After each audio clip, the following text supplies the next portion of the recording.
जय सीताराम दोस्तों। मेरी किताब का नाम सीताराम एक जीवन, लेखक दिनेश कुमार प्रजापत। पिछले चैप्टर का जो नाम था वो था एक टूटे हुए युग की कहानी, जो हमने पढ़ा है।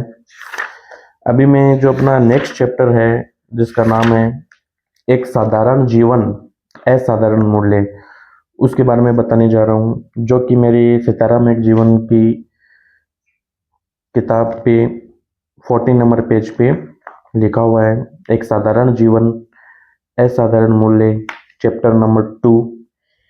फिर ये सीताराम चाचा जी को समर्पित। जिस जीवन को आप पढ़ने जा रहे हैं वह किसी राजा, किसी प्रसिद्ध व्यक्तित्व या किसी पुरस्कार विजेता की नहीं है, बल्कि उस इंसान की कहानी है जिसने चुपचाप बिना शोर किए अपने पूरे परिवार के लिए एक छाया बनकर जीवन जिया। सीताराम चाचा जी, मेरे सीताराम चाचा जी, जिनका जन्म 10 जनवरी 1981 को एक ऐसे परिवार में हुआ जो ना तो अत्यंत गरीब था और ना ही अमीरी की चकाचौंध में पला था।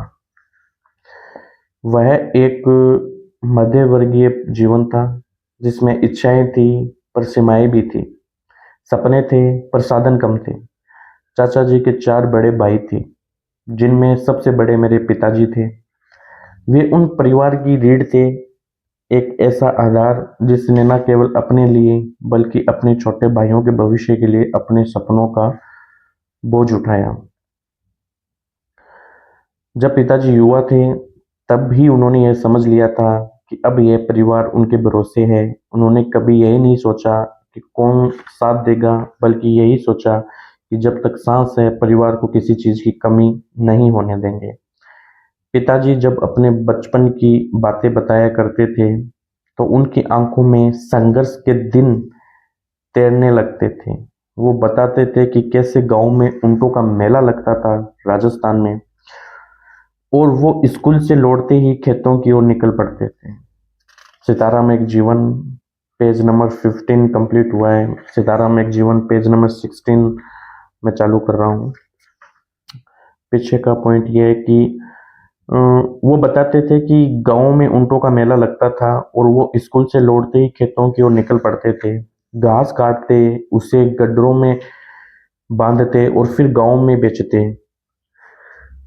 जो थोड़े बहुत पैसे मिलते उन्हें अपने फटे बस्ते में छुपाकर सहेजते रहते, इस उम्मीद में कि मैंने मेले में जाकर एक नई चप्पल खरीद सके। सोचिए, चप्पल जो आज हमारे लिए सामान्य सी वस्तु है, वो कभी उनके लिए एक सपना थी। वो सब वो समय कठिन था, जहां हर दिन संघर्ष था, हर रास्ते पर अभाव था, लेकिन एक चीज थी जो कभी टूटी नहीं, उनकी हिम्मत। उन्होंने अपनी परिस्थितियों को कोसा नहीं, बल्कि उन्हें बदलने की कसम खाई। उनका जीवन एक सीख है कि अगर इरादे मजबूत हों तो चाहे वक्त कितना भी सख्त क्यों ना हो, इरादे अगर मजबूत हो चाहे वक्त कितना भी सख्त क्यों ना हो, इंसान अपनी किस्मत बदल सकता है। और यही शिक्षा उन्होंने अपने भाइयों को दी। अपने छोटे भाई सीताराम, जो मेरी किताब का टाइटल है सीताराम एक जीवन, उन्होंने यही शिक्षा अपने छोटे भाइयों के दी। अपने छोटे भाई सीताराम हमारे प्यारे चाचा जी को दी, जिन्होंने उच्च सीख को अपने जीवन का आधार बनाया। यह जो मेरा नेक्स्ट चैप्टर है बहुत ही छोटा सा है, एक साधारण जीवन एक असाधारण मूल्य। अभी मेरा जो आने वाला नेक्स्ट चैप्टर है वो है एक सपना दो पीढ़ियाँ। वो अपनी नेक्स्ट वीडियो में अपन बताएंगे। सीताराम एक जीवन मेरी बुक का टाइटल, पेज नंबर 17 पे मैं जो चैप्टर है चैप्टर नंबर 2 एक साधारण एक जीवन और असाधारण मूल्य में एंड करता हूँ। जय सीताराम।